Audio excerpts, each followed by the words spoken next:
नमस्कार साथियों, मैं मिथिलेश सिंह ज्योतिष की चर्चा में आप सभी के बीच हाजिर हूं। इसी के साथ आप सभी से आग्रह करता हूं, चैनल को सब्सक्राइब करें, लाइक करें और शेयर करें। आज की चर्चा का विषय है मकर लग्न एवं कुंभ राशि होने पर सूर्य की दृष्टि जब चंद्रमा पर होती है तो किस प्रकार का प्रभाव देखा जाता है। इस दृष्टि प्रभाव के कारण जातक का पूरा लग्न चार्ट, उसका पूरा जीवन किस प्रकार से प्रभावित होता है, जातक का मन इस दृष्टि प्रभाव के कारण किस प्रकार से प्रभावित होता है, इन सभी बातों को समझने का प्रयास करेंगे। बात हो रही है मकर लग्न एवं कुंभ राशि होने पर। मकर लग्न का मतलब है जातक का जो लग्न चार्ट होगा। आप सभी जानते हैं सबका लग्न चार्ट एक जैसा होता है। सभी के लग्न चार्ट के अंदर 12 भाव होते हैं और उन सभी 12 भावों में 1 से लेकर के 12 नंबर के बीच कोई एक नंबर लिखा होता है।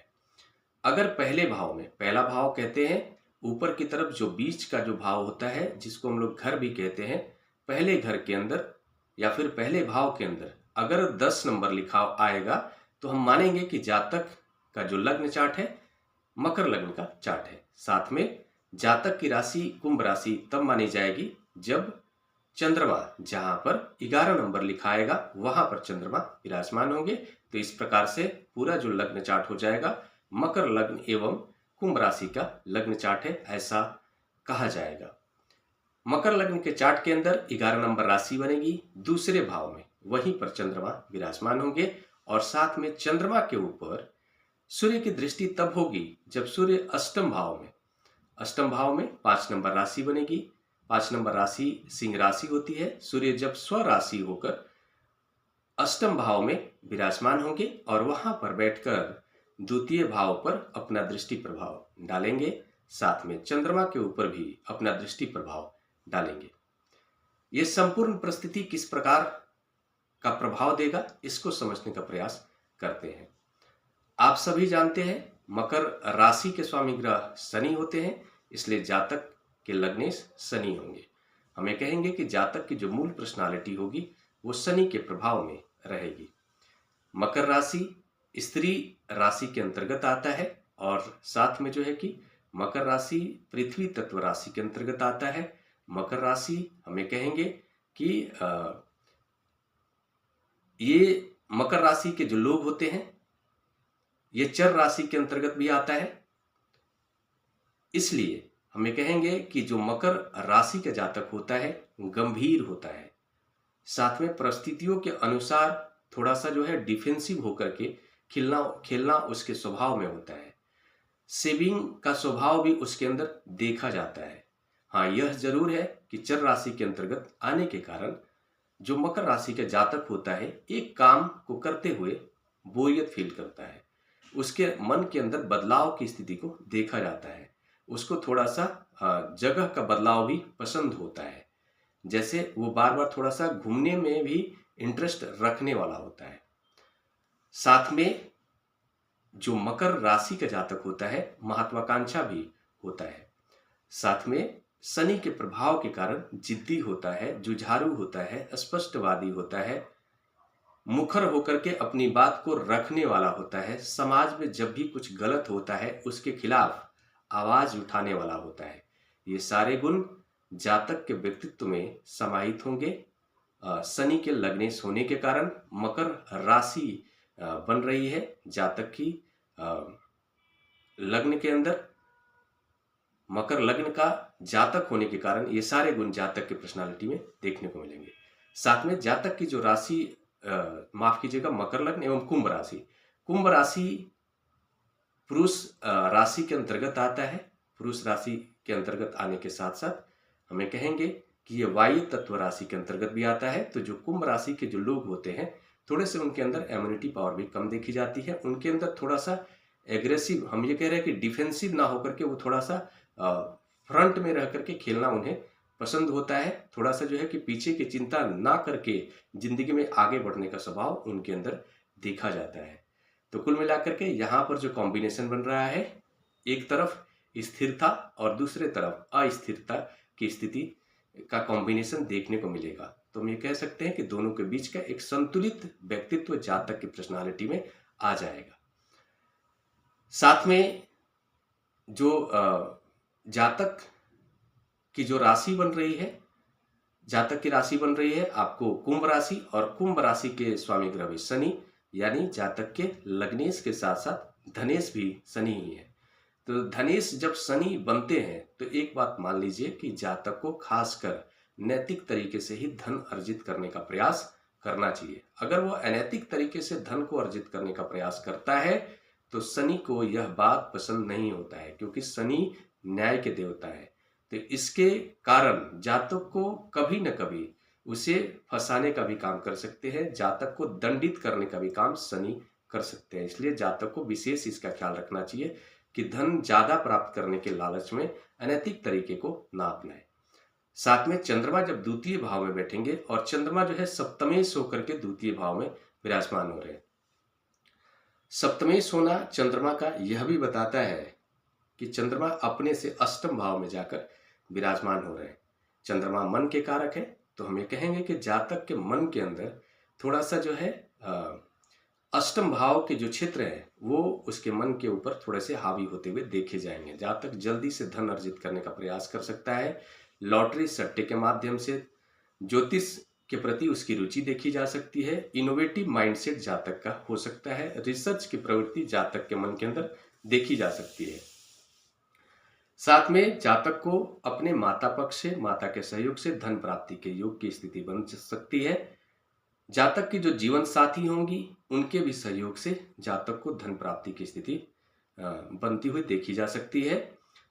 साथ में यह भी देखने को मिलेगा कि जातक अगर पार्टनरशिप में कोई कार्य करता है तो वो उसके लिए लाभदायक भी हो सकता है। साथ में जातक की जो जीवन साथी होंगी वो हो सकता है कि उसके कुटुंब में से ही कोई हो, मतलब हम ये कह सकते हैं कि जातक की जो जीवन साथी होंगी उनका जो परिवार होगा वो जातक के परिवार से पहले से टच में रहने वाला हो, किसी न किसी प्रकार का रिश्तेदारी उनके यहाँ पे पहले से रही हो, ऐसी स्थिति देखी जा सकती है।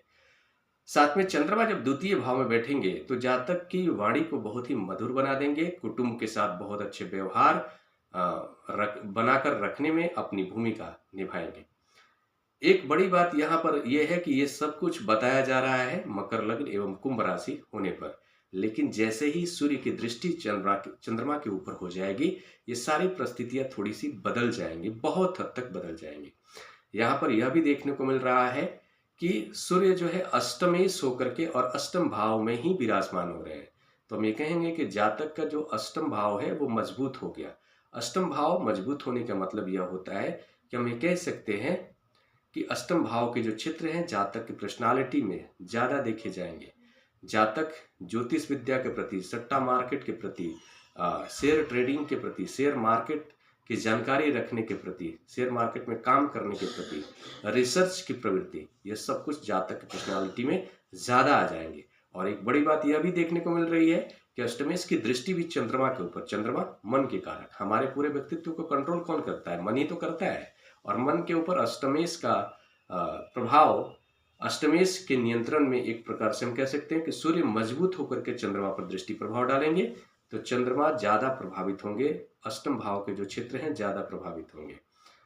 इसलिए हम कह सकते हैं कि ज्यादा जातक जो है कि ज्यादा जल्दी धन कमाने के चक्कर में थोड़े से कभी कभी नुकसान भी झेल सकता है। एक और बात है, यहाँ पे मानसिक विकार का शिकार भी हो सकता है। चंद्रमा मन के कारक भी है, चंद्रमा माता के कारक हैं, यहाँ पे जीवन साथी के भी कारक ग्रह बन रहे हैं।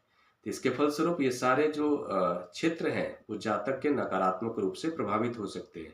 जातक चिड़चिड़े स्वभाव का हो सकता है, अहंकार की प्रवृत्ति वाला हो सकता है, गुस्से वाला हो सकता है, माता के स्वास्थ्य पर प्रतिकूल प्रभाव देखा जा सकता है, जीवन साथी के साथ वाद विवाद की स्थिति को खड़ा कर सकता है यह दृष्टि प्रभाव।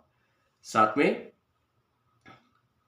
एक और बात है कि जातक को ब्लड प्रेशर से संबंधित खासकर अपने स्वास्थ्य को लेकर के सावधान रहना चाहिए, और आंखों से संबंधित समस्या यह दृष्टि प्रभाव दे सकता है, इसलिए विशेष ख्याल रखना चाहिए। ओवरऑल हम ये कहेंगे कि यह जो दृष्टि प्रभाव है जातक का, जातक को बहुत बड़ा फाइनेंशियल एनालिस्ट बनाने की तरफ भी इशारा करता है। बहुत बड़ा आध्यात्मिक गुरु बनाने की तरफ भी इशारा करता है। और हमें कहेंगे कि जातक का व्यक्तित्व ऐसा होगा कि उससे किसी भी विषय के बारे में छुपा कर रख पाना बहुत ही मुश्किल हो जाएगा। अगर मान लो कि वो किसी ग्रुप में रहता है और उस ग्रुप में बाकी सभी मेंबर चाहते हैं कि उसको यह बात पता नहीं चलनी चाहिए, तो यह पॉसिबल ही नहीं है। वो अपने आप जान जाएगा, इस तरह का उसका पर्सनालिटी होगा। बहुत ही गुण ज्ञानी जातक का पर्सनालिटी हो जाएगा। रहस्यवादी ज्ञान की समझ रखने वाला हो जाएगा। बहुत ही आसानी से ज्योतिष को समझ लेने वाला हो जाएगा। बहुत अच्छा रिसर्चर हो सकता है। उसके जो प्रेडिक्शन है बहुत हद तक सही देखे जा सकते हैं। ओवरऑल एक और बात है कि सूर्य मजबूत होकर बैठ रहे हैं, तो हो सकता है कि जातक अगर जो है कि गवर्नमेंट डिपार्टमेंट में भी ऐसा जातक इंटेलिजेंस के क्षेत्र में अपनी भूमिका निभा सकता है। इंटेलिजेंस के क्षेत्र में इन्वेस्टिगेटिंग एजेंसी के बड़े अधिकारी के रूप में भी जातक काम करता हुआ देखा जा सकता है। इस तरह की स्थिति में ये जो भी प्रभाव बताया गया सामान्य प्रभाव है। इन सभी प्रभावों में कमी या बढ़ोतरी दोनों देखा जा सकता है। वो डिपेंड करेगा बाकी सभी ग्रहों का प्लेसमेंट किस प्रकार का है, सभी ग्रह किस प्रकार से विराजमान है, किस भाव के स्वामी ग्रह के साथ विराजमान है, किस भाव में विराजमान है, कितने डिग्री के होकर विराजमान है, किस भाव के स्वामी ग्रह से दृष्ट हो रहे, किस नक्षत्र में है, सब कुछ देखना महत्वपूर्ण होता है। ये सामान्य प्रभाव है। इसमें कमी या बढ़ोतरी दोनों देखा जा सकता है। डिपेंड करेगा सभी ग्रहों के प्लेसमेंट के ऊपर। इसी के साथ अगले विषय पर चर्चा के लिए आप सभी के बीच मिलूंगा। तब तक के लिए मेरा नमस्कार।